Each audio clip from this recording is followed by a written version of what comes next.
I would say the future of crypto for me is a mix of pure fintech and a mix of elements of crypto into fintech. So imagine, for example, today, if you were to go and invest in a pure VC fund, it's very difficult because you have to be an accredited investor. But in the ICO world, in the crypto stage, you could actually, anyone could go and invest even, let's say, $10 into crypto. And so I feel like you would see a lot of projects that will fuse or take the fintech companies that will take the elements of crypto and become better. Hey everybody, Tanner here with WAGMI Ventures. On today's episode, we have Amrit Kumar, COO at AltLayer. For anyone who's new, this is the WAGMI Ventures podcast, where we do snapshots with interesting builders and founders from across Web3. Check out wagmiventures.io to learn more about the syndicate behind the podcast. But for now, let's get into it with Amrit at AltLayer.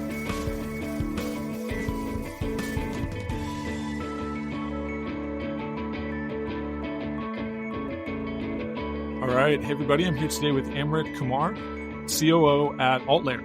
Amrit, how are you doing today? It's alive, I would say. Alive in this crypto winter. Yeah, you guys are doing great. I'm so excited to chat here. This is going to be an awesome conversation. And we're definitely going to talk about, a lot about the awesome work happening at AltLayer. But I thought, a good place to start could just be a little bit on you too. So could you tell us a little bit about your story and how you ended up in Web3? What drew you to the space? Yeah, sure. So basically, I come from academia.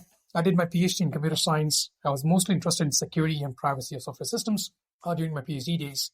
And this was the time when academics were starting to get interested in the blockchain space, in particular Bitcoin, right? Until that time, people felt like, okay, Bitcoin is great and blockchains are great, but, it doesn't have the critical mass quite yet, or it's not interesting enough for researchers and academics. But this was changing. I'm talking about, 2013, 2014. But I was finishing my PhD and, it felt like, okay, I would like to go into blockchains and do some work there, but, I was so busy with my research work that I didn't have much time to kind of wander around. But then when I was finishing up my PhD, I felt, okay, this is the time. Now that I finished my PhD, I can go over and do something in the blockchain space. And so I went to Singapore. One, because Singapore at that time, this was 2016 to 2017, so the time when ICOs were, flourishing, I would say. And Singapore was, I would say, the center of people doing ICOs and people building projects. So I went to Singapore, and instead of joining a startup and building something, I went to join a university. So I went to do a postdoctoral research at the University of Singapore. And this is where I guess the first work that I got involved with was Monero. I would say early 2016, and Monero was actually becoming quite popular among people, wanting to do sort of privacy-preserving transactions. And so me and some of my colleagues in the lab, we worked on Monero. We published a paper, and we showed that Monero was actually not very private in the early days. And then me and some of my colleagues in the lab, we started a company called Zilliqa. So this was early 2017. Zilliqa, I would say, was the last project that made it through the ICO funding process. So yeah, my role at Zilliqa was as the chief science officer. So I was mostly interested in challenging problems in the space. I stayed at Zilliqa for about 3 years, and then we started AltLayer. Perfect. Okay. So, you have these two recent experiences of chief investment officer and then now kind of operating capacity as COO at AltLayer. And I'm curious, just before we jump into more about AltLayer, like how have these two pretty different professional perspectives shaped the way you think about what you're up to now? And, what have you learned from each? So I would say that they are two different things completely. So, you could be a very good founder, but very bad at investment. And I'm not saying I'm the best investor on the planet today. However, I think there are certain perspectives that founders get and you need that founder's perspective when you're investing, because if you just feel like, okay, here is my thesis, I'm going to go ahead with my thesis, that's not enough, because founders experience all sorts of issues and all sorts of things that they have to deal with on a regular basis. And only founders can understand that and have that experience. It's people say that, and I recommend everyone to work at a startup. If you can't find a startup and start a startup of your own, you have to at least go and work at a startup in the early stages. Because the learnings that you get from a startup is something that you can't learn from, anywhere, literally. You can't watch podcasts and read books and hope that, okay, I've acquired all the knowledge that a founder needs to start his venture. So it's a very experienced thing. And I think having a founder come in and join an investment firm and sort of help those founders who are coming in is a valuable insight. So I would say that, yes, it doesn't necessarily mean that you become a good investor, but you have a certain perspective that an investor often doesn't have. Yeah, that's terrific. Okay, so let's talk a little bit about AltLayer here. So in your own words, how would you describe or explain what AltLayer is and what it enables? Yeah, so if you look at, we believe in a world where you will have, let's say, hundreds, if not thousands of rollups, right? And these rollups will be customized for different use cases and applications. So imagine, for example, you spin up let's say you're building a game and you don't want this game to be deployed on Ethereum simply because imagine it's a fully on-chain game and your users will have to send transactions to the fully on-chain game contract, and that will require gas. And it's quite painful in terms of gaming experience.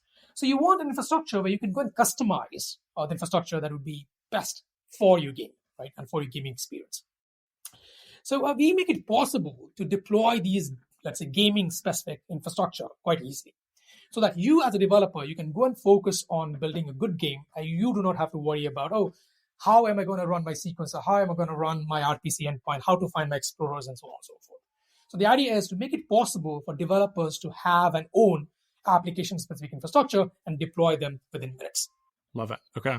So I read this blog post titled The Case for AltLayer, and it discusses what some of the rationale behind the product was, or some of the initial offerings. Basically, seeing this trend of numerous dApps move from kind of a general purpose chain to an app-specific chain.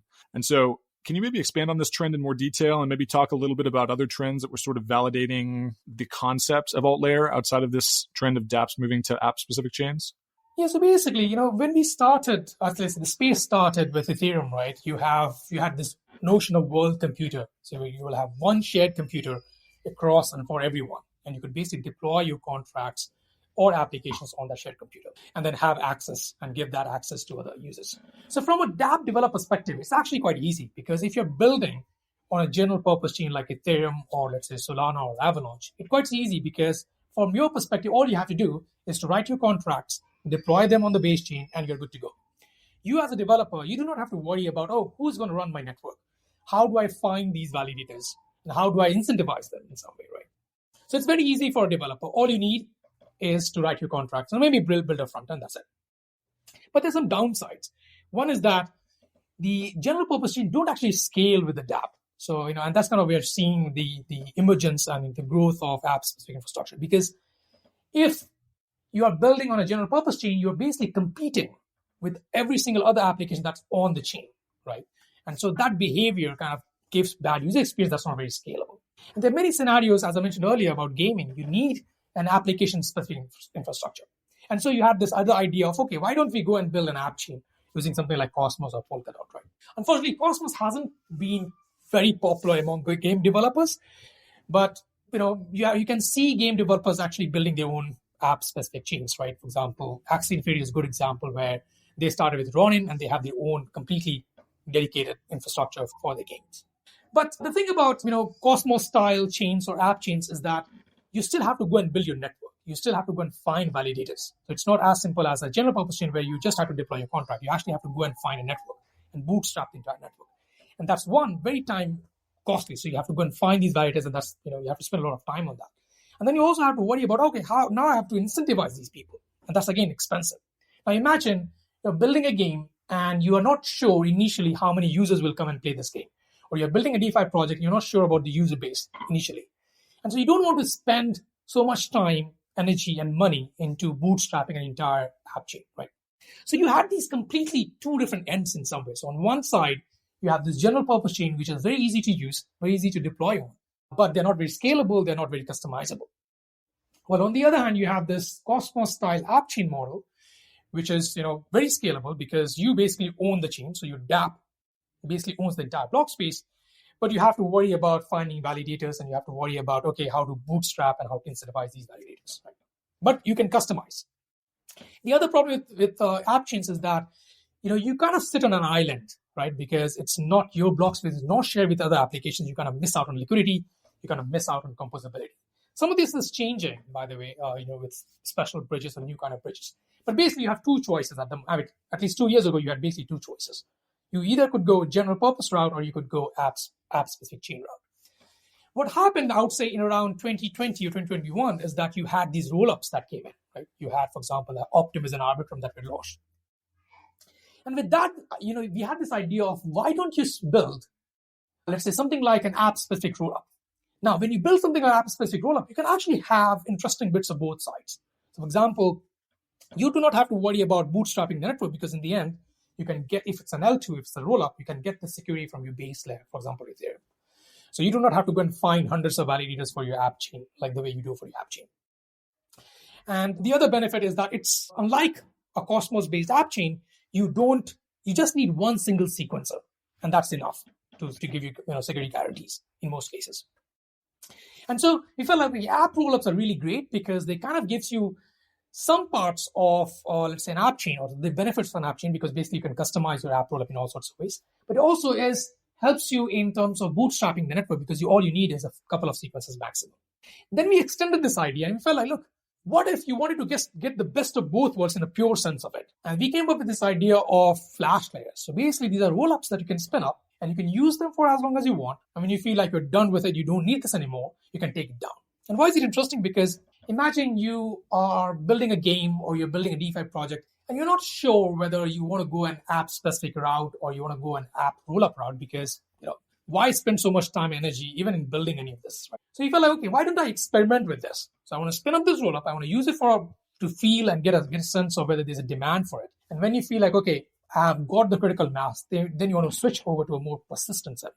So we came up with this flash layer idea, and that really gave the best of both worlds, because you can now get all the benefits of an app chain, because while the rollup is live and running, it's fully customizable. It's a block space that you own. And so it's kind of essentially like an app chain.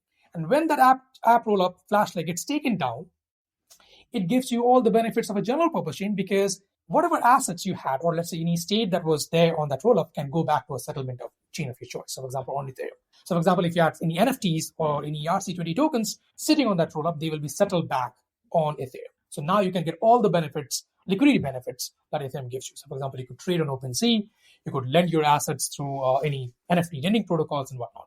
So yeah, we felt like app chains are great, but you can make them better if you have an app-specific rollup. And that's kind of what we're targeting and pushing for. Yeah, I love it. Okay, super interesting. So, the testnet thus far seen tremendous usage, at least 680,000 wallets and 2.5 million transactions. Those numbers are probably outdated. I'm curious, what have been from the inside? Like, what have been the biggest surprises in where adoption's coming from, and where do you suspect will be kind of some of the biggest obstacles also in moving forward that may require some solves? Yes, I mean, if you look at the space over the last year or so, there has been quite a bit of chatter around, okay, gaming would be the next big thing, right? And it felt like, okay, people are just excited because gaming seems to be a rather easy project, because all you have to do is to build, a game. You don't have to think about, okay, I need to invent a new, let's say, AMM or something. It's less complicated. Right. Mathematical.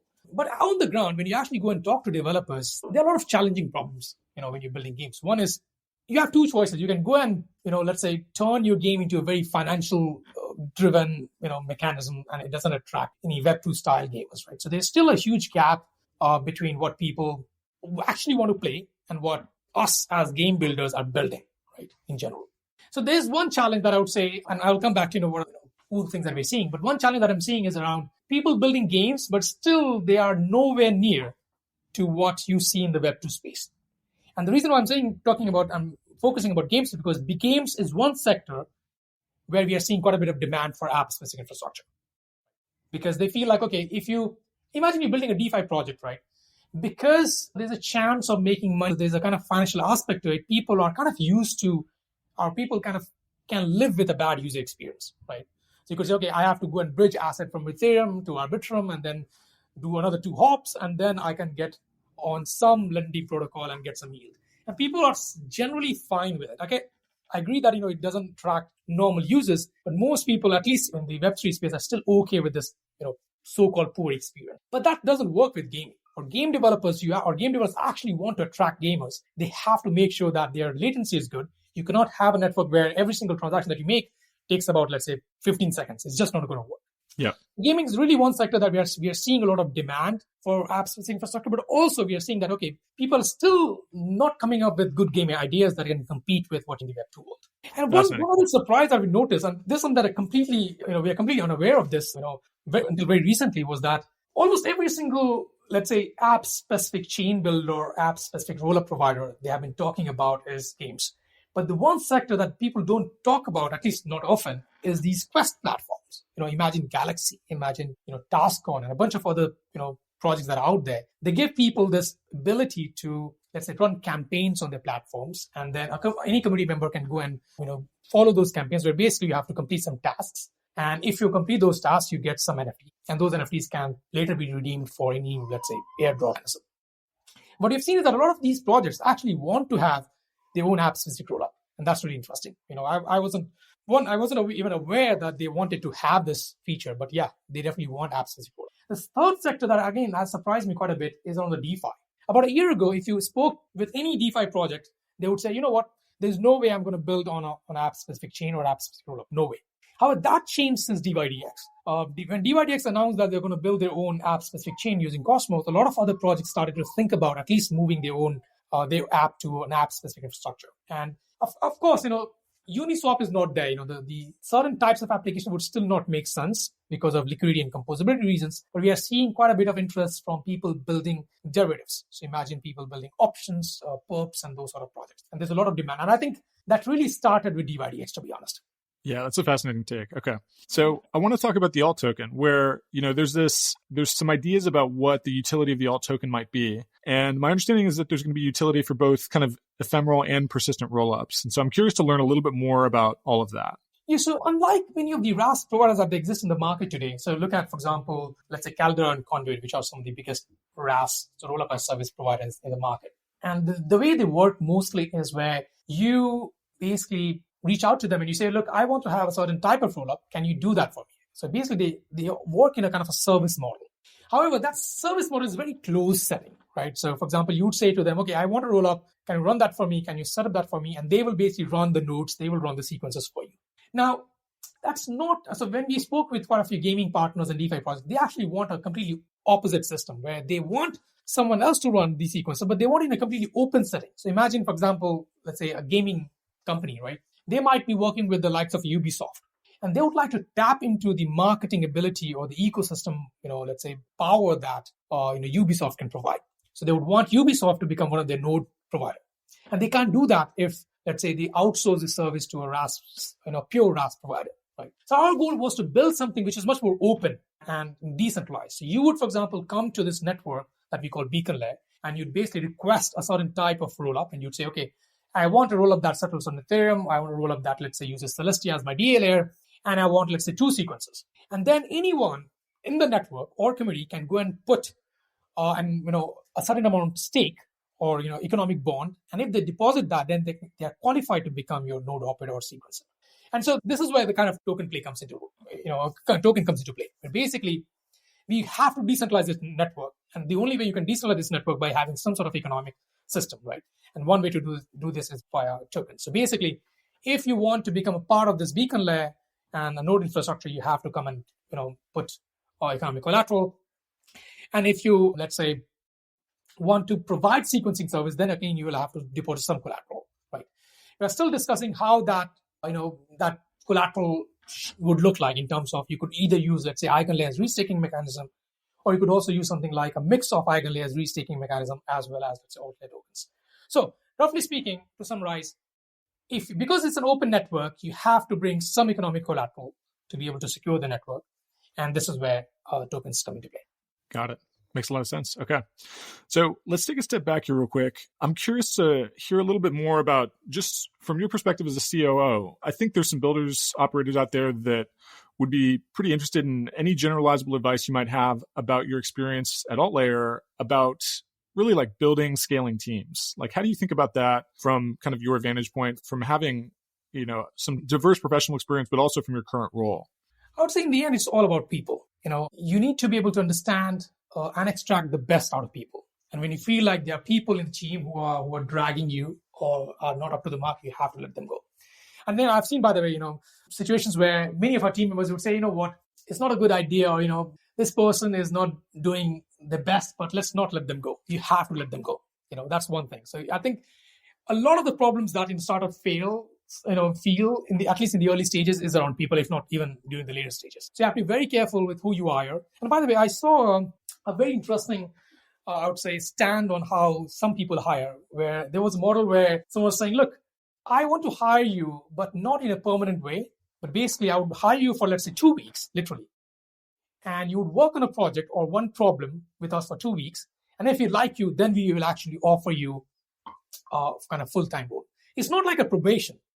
Where probation is more like you actually offer a contract, and you let's say around 3 months, you have a probation contract, and then eventually you kind of turn over. It's more like a contractual basis. You just hire them for 2 weeks, you assign them a problem, and you let them work for a while. And if you feel happy with the performance, then you actually go and make them an offer. And so I personally felt like you need to be very careful with who you hire, because especially if you are, let's say early stage company, you CEOs and top level executives, they are very generalist in nature, right? So you can do several things, but you need more expertise on certain areas from people who are actually really good at that, and you need to be able to hire really good talent. And a really good talent can make a huge difference. And by the way, it doesn't have to be, let's say you have to hire a 50-member team right off the gate, but you actually need even 3 good people in your team that can basically push you forward. So I would say that number 1 is you need to hire really good people. And 2, from a management perspective, yes, there's a lot of thinking around fundraising and let's say making sure that you have enough capital to continue for the next few years. And therefore you have to make sure that if you're doing a fundraise, make sure that you raise enough money, at least in these markets, right? That you have enough money that you can sail quite easily for the next 2-3 years at least. So I would say that's 2 advice that will make sure. So if you have money on the table, take them. Yeah, that's terrific. Okay. So here's a recurring question that comes up a lot in this podcast, where if I were to ask you very just high level question of the future of crypto is blank, how would you fill in the blank from your perspective?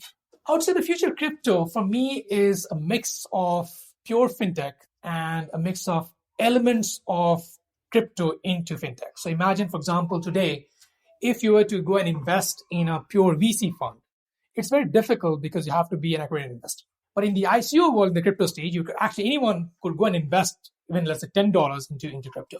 And so I feel like you would see a lot of projects that will fuse or fintech companies that will take the elements of crypto and become better. Or maybe the crypto companies will eventually take some of these stands that fintech or will apply for regulatory license. And by the way, we have seen that in Aave, I think it was a couple of years ago when they applied for the fintech license in the UK. So I would say that there's a lot of that will happen where you'll see fintech companies take ideas from crypto and kind of make those fintech products better.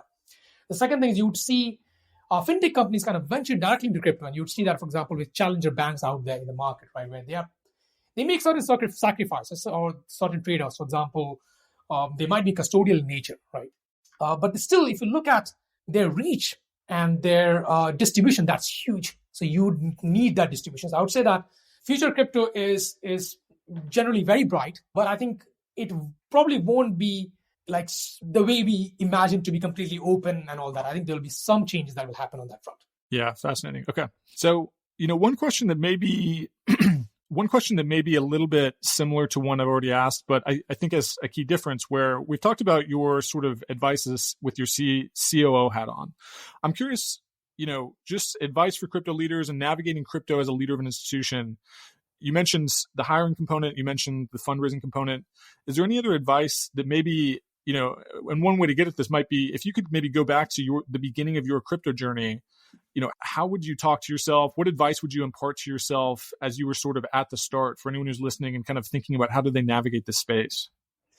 I think one is product development. I think this is something that people often miss. And I've realized, and by the way, I also am guilty of this where, yes, some people say that, look, Web3, if you're building Web3, build for Web3 users. And what has happened with that advice, more often than not, is that people have ended building products for themselves. And what I mean by this, again, it's a good thing, but it's also a bad thing where basically developers build projects or build products that are so difficult to use. So, take, for example, Uniswap as an example, right? If you're an average user, it's just impossible to go and use Uniswap, at least on the LP side of things, without actually going and watching, let's say, a 1-hour tutorial video on YouTube. Now compare that user experience with something in the traditional space. When I download an app, no matter what fintech app you download from App Store, you don't have to watch anything. You don't have to go and watch a YouTube tutorial video to understand how to use that app. The app is very intuitive. So I think, generally speaking, I think the space needs a lot more UX, user experience experts in the space. And I think we as product builders and also generally speaking builders, we often end up focusing a lot more on, okay, how do we kind of complicate or make things so complicated that it's going to be impossible for people to use, rather than actually building something that people actually want to use and people should be easy to use. And that, I think, is a huge problem in this space. Yeah, it's a great perspective. So, Amrit, last question here. What is your team working on right now, and what's the best way for people to follow along on the journey? So we are basically building this beacon layer, which is, as you mentioned, is currently on testnet, and the idea is to completely make it open. So anyone, right now it's in a permission setting. So if you want to become a node operator, you have to be whitelisted by us. But the idea is the next couple of months, we'll make it open. So anyone with the right credentials, by credentials I mean if you can stake the right amount of tokens, you'd be allowed to become a node operator. So the idea is to make it completely open and permissionless. And so we actually will be pushing different upgrades to the testnet over the next month or so. So if you are, want to be involved with AltLayer, please come and join the beacon layer and, become a node validator. And if you want to sort of follow AltLayer and the updates that we push, please follow us on Twitter at AltLayer. Perfect. Amrit, thank you so much for your time. This was a great conversation. I'm really fascinated by this work you guys are doing, and I'm excited to kind of keep following along as things continue to progress. So thanks again for your time, and have a great rest of your week here. My pleasure. Thank you very much for inviting me over. All right. Take care.